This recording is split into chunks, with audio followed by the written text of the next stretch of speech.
সামনে আসছে শীতকাল, আর এই শীতে হাঁসের মাংস খাওয়া হবে না এমনটা কি হয়? কারণ এই শীতের সময় সারা বছরের তুলনায় হাঁসের মাংসের টেস্ট বেড়ে যায় অনেক গুণে, তেমনি খেতে হয় দারুণ মজা। আসসালামু আলাইকুম, ওয়েলকাম টু ড্রিম পেডেলার। আজ আমি তৈরি করব দারুণ মজাদার হাঁসের মাংসের রেসিপি।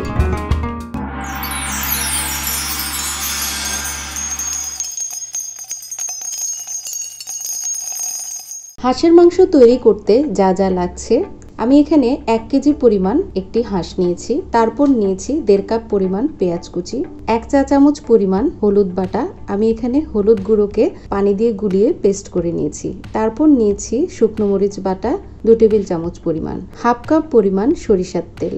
তারপর নিয়েছি আস্ত গরম মশলা, শুকনো মরিচ, দারুচিনি, এলাচ, লবঙ্গ, গোলমরিচ এবং তেজপাতা। এছাড়া যা যা লাগছে, 8 থেকে 10টি কাঁচামরিচ, 2 টেবিল চামচ পরিমাণ আদা বাটা, 1 টেবিল চামচ পরিমাণ রসুন বাটা আমি একসাথে নিয়েছি। তারপর লাগছে পরিমাণ মতো লবণ, 1 টেবিল চামচ পরিমাণ গরম মশলা, 1/2 টেবিল চামচ পরিমাণ জিরা গুঁড়ো এবং 1 টেবিল চামচ পরিমাণ ধনে এবং জিরা বাটা আমি তাহলে মাংসটি তৈরি করা যাক। হাঁসের মাংসটি তৈরি করতে প্রথমে আমি একটি পাতিলে দিয়ে দিব 1/2 কাপ পরিমাণ সরিষার তেল। এখন আমি চুলাটি অন করে দিব। তারপর তেলটি গরম হয়ে আসলে আমি শুকনো মশলাগুলো দিয়ে দিব। তেলটি গরম হয়ে এসেছে, এখন আমি দিয়ে দিব শুকনো মশলাগুলো। তারপর আমি নেড়েচেড়ে কিছুক্ষণ ভেজে নেব।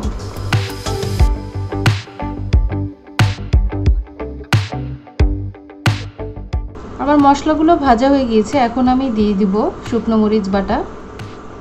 মরিচ বাটাটা দিয়ে এখন আমি একটু নেড়েচেড়ে ভেজে নিব।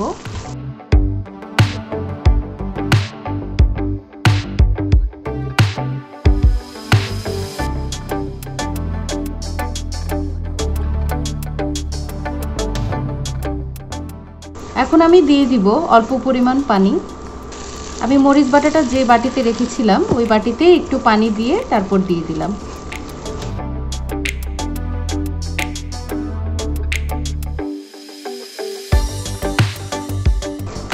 এখন আমি আস্তে আস্তে অন্য মশলা অ্যাড করব। আমি দিয়ে দিচ্ছি আদা রসুন বাটা,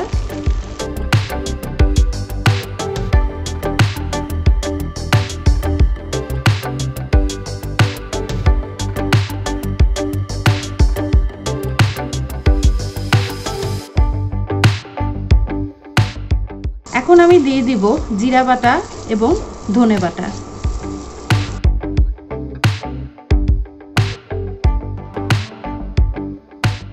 পরিমাণ মতো লবণ। তারপর দিয়ে দিচ্ছি হলুদ বাটা। সবকিছু দেবার পর মশলাটি ভালো করে কষিয়ে নিতে হবে।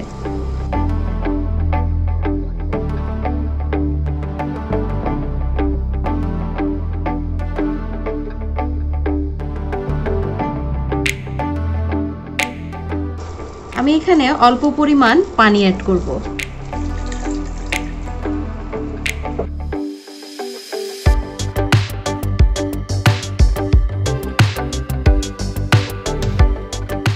আমার মশলাগুলো কষানো হয়ে গিয়েছে, এখন আমি পেঁয়াজ বেরেস্তা করব। আপনারা চাইলে আগে থেকে পেঁয়াজ বেরেস্তা করে নিতে পারেন। বেরেস্তা তৈরি করার জন্য আমি একটি প্যানে তেল দিয়ে দিলাম। তেলটি গরম হয়ে এসেছে, এখন আমি পেঁয়াজগুলো দিয়ে দিব।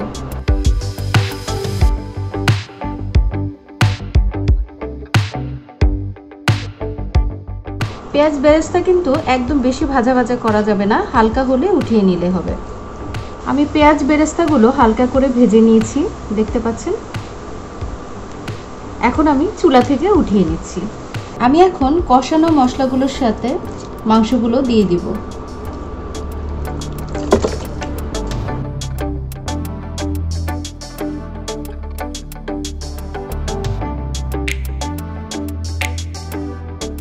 তারপর দিয়ে দিচ্ছি ভাজা পেঁয়াজ। এখন সবকিছু ভালো করে মিশিয়ে নিব।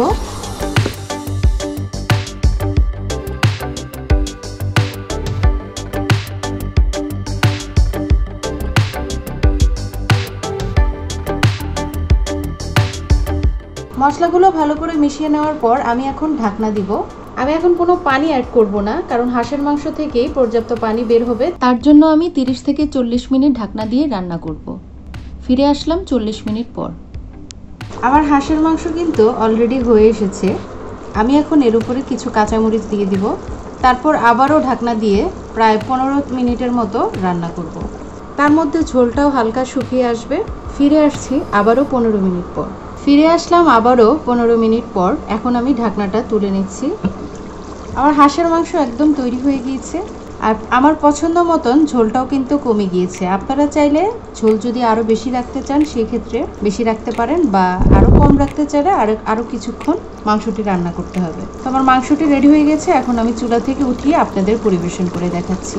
তৈরি হয়ে গেল আমার মজাদার হাঁসের মাংস। আপনারা যারা অনেকে হাঁসের মাংসতে আলাদা একটি গন্ধ পান, এভাবে করে রান্না করলে আশা করি ওই ধরনের কোনো গন্ধই পাবেন না, আর খেতে দারুণ মজা লাগবে।